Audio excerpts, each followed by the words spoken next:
Tarkastad in the Eastern Cape once a year casts aside a quiet pastoral image. It means the off-road brigade is back in town for the Quick Fit 400, which forms part of the South African Off-Road Championship. This year, the whole off-road circus descended on Tarkastad, and that meant the Quick Fit 400 formed part of the car, motorcycle and quad racer championships. And overnight, a sprawling tent town sprung up in what is one of the richest agricultural areas in South Africa. As is always the case, the paddock area was a hive of pre-race activity. For competitors, there are the pre-race formalities that include documentation and scrutineering. For technical crew, there are always last-minute adjustments to machinery, and some of those are a little more major than they would have wanted. A feature of this year's National Off-Road Series has been the resurgence of the manufacturer support. This is particularly the case in the production vehicle category, with an intense rivalry developing between manufacturers and distributors. The manufacturer involvement has led to a resurgence in the sport, with off-road racing basking in a sharp popularity curve in terms of numbers of entries and public interest. South African off-road racing has always enjoyed a strong following from the motorcycle and quad racer camps, with hardy competitors taking up the huge challenges the sport offers. An interesting battle was starting to develop at the top of the quad open class championship ladder. Consistency had taken Jacques Strubeck to the top ahead of Brendan Vardenhorst, with the pair of them accounting for 3 overall wins in the 4 events run so far this season. Strubeck had 1 win to his credit against 2 of Vardenhorst's, but 3 second places gave the Gauteng rider a 14-point edge. Obviously Brendan, because he's been chasing me the whole year. I mean, he didn't finish Lichtenberg, that's why I made up points. I've been constant throughout the year. But he's quick. He's going to chase me the whole day tomorrow. In the motorcycle categories, a terrific battle was raging in the 200 class between Kevin Fisher and Barry Creel, while Elmer Simons had a comfortable 250 class lead. In the open class championship, leader Darryl Curtis was going into the Quick Fit 400 with an injury cloud hanging over his head. I went out practicing last weekend at the Volt, and I had an unfortunate accident where I put my foot out to correct myself, and I've torn the ligaments in my left knee.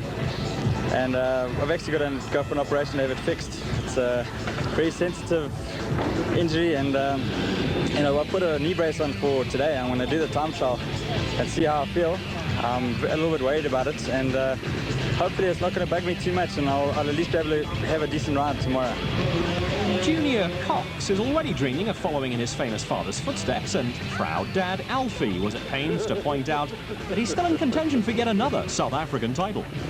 This year in the championship, I think last year as well, you can throw away a race, and last year I won every single heat. So which means I had to throw away 20 points at the end of the day, and that's hard to throw away 20 points. And now at the desert race, yes, I never finished, but I've thrown away a 0. I think Darryl and the other guys will throw away 17 points, 15 points. I'm still leading.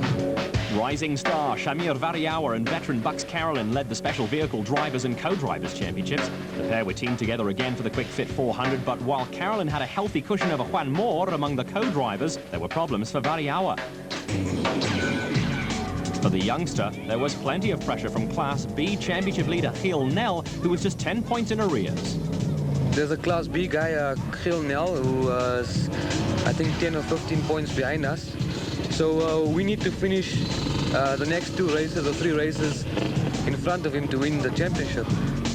Former motorcycle stars Neil Woolwich and Kenny Schulthammer comfortably led the drivers and co-drivers standings in the production vehicle category and went to Tarkastad with 4 wins already under their belts. Toyota privateers Cliff Wiechelt and Johan Smalberger have proved to be the surprise packages of the season, but Woolwich was expecting the toughest opposition on the Quick Fit 400 to come from one of the factory-supported teams. I think it's going to be the Nissan, obviously. The Toyota is always good, and the N1 Land Cruiser is also very competitive. They've come a long way for privateers this year, and they're lying second in the championship. Their finishing rate's very good, and they're behind us in the championship, a while behind us in the championship, but they're still second, so they're our threat for the championship. But for the race itself, I think it's got to be the Nissan if it finishes, and the Toyotas. Ominous signs for crews as they prepared for the Day 1 time trial that would determine Day 2 start times for the Quick Fit 400. As it turned out, the time trial provided a few problems for some of the more fancied runners. Among them were rally ace Enzo Kuhn and Francois Jourdan in the factory-backed Mitsubishi Colt. A good time was scuppered by a water splash and malfunctioning windscreen wipers. We put all the effort to get a good time, and then we hit a single water splash in their wipers, so we had to get out and clean that. That took a minute off our time, so could have taken a leisurely ride. Reigning special vehicle champions Franz Czepek Senior and Junior have not had a happy season. Their run of bad luck was again to surface on the time trial. More bad luck? Yeah, another bit of bad luck. This year seems to have got us with a bit of bad luck. We've had a bit of problems. This time we had a lovely run in the time trial, and at the end of the time trial we found that our Clement and Pinion seems to have a tooth missing. So I don't think we're going to be able to carry on. And I hope our bad luck is finished one of these days. It can't last forever.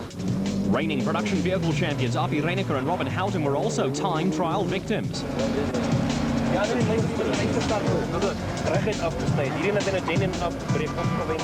Without four-wheel drive, actually you can't drive this vehicle. You know, the tail is sweeping all over the place, and just a few k's further you hit a puncher with the backside coming out over a rock. So it was delayed by a puncher also. But we are going to try and fix it for tomorrow. It wasn't all doom and gloom for top crews, with Eastern Cape pair Greg Harvey and Boy Stone setting the fastest time in the special vehicle category in the Castrol Racing Gymco. Neither Harvey nor Stone was showing much emotion, but they were third fastest overall, with former off-road and rally champions Hannes Krobler and Richard Leek second overall, and second in the production vehicle category in the new high-tech Nissan hardbody. I think they've solved the problem on the power steering. They've changed the shafts, whatever, made it harder.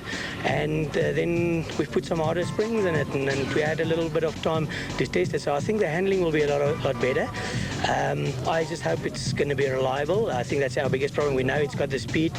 The driver and navigator is not so slow, you know. So if it's reliable, I think we can maybe surprise some guys. Race cam action from the Neil Woolwich and Kenny Scholthammer factory Mitsubishi Pajero, with the pair on their way to setting the fastest time overall on the time trial. That provided a promising start to their weekend, but there was a downside to matters, with the Pajero finishing the time trial minus reverse gear.